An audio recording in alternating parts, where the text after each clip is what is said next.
Preparations continue for the visit to the country of Pope Francis in January next year. The MMDA and the Philippine National Police are among the agencies busy getting ready for the historic event. Today they launched the group tasked to help secure the pontiff. Aside from the papal visit, the elite group will also help in securing the holiday season, the Feast of the Black Nazarene in January, and the APEC Summit, which the Philippines will host next year. Haji Camino with the details. They are neither superheroes nor the Power Rangers, not even a movie scene. They are members of the Task Force Phantom, a special 30-man team formed by MMDA to help ease traffic congestion in EDSA. They are also responsible for motorists' traffic violations. These armed authorities were from PNP Highway Patrol Group Regions 3, 4A, and the National Capital Region. Temporarily, they will manage traffic together with MMDA to address Christmas rush. But their main assignment is to escort VIPs for the upcoming papal visit this January. Una-una yung sa ngayong Kapaskuhan, sinama na natin kasi nag-adjust tayo ng mall operating hours. So yung security ng mga malls kasama na sa trabaho nila. Yun yung paglabas nila sa kalye simula ngayon. Pangalawa, yung darating na pista ng Poong Nazareno. Pangatlo, yung papal visit. Pang-apat, yung APEC. Yung APEC magsisimula na ngayong December.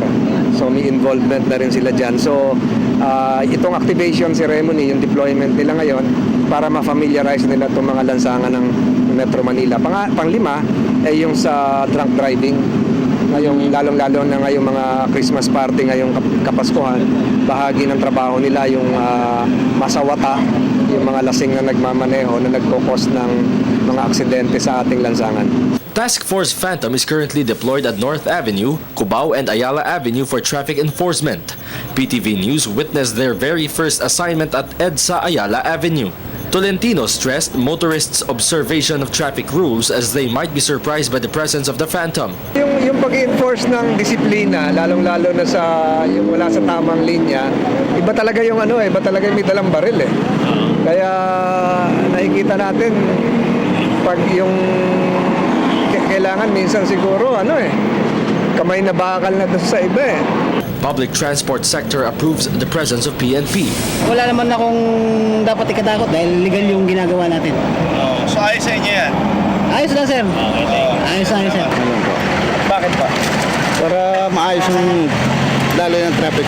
Some motorcycle riders wearing slippers were apprehended. Alam mo na po. Sunod, mamanil tayo, kailangan sa kato tayo. Ito mga excited. Tapos yung proper po, hindi ganon. Ganon ha.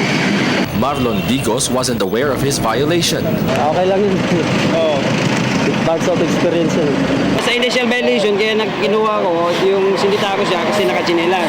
Yung ang initial violation ko sa kanya. Second, yung registration.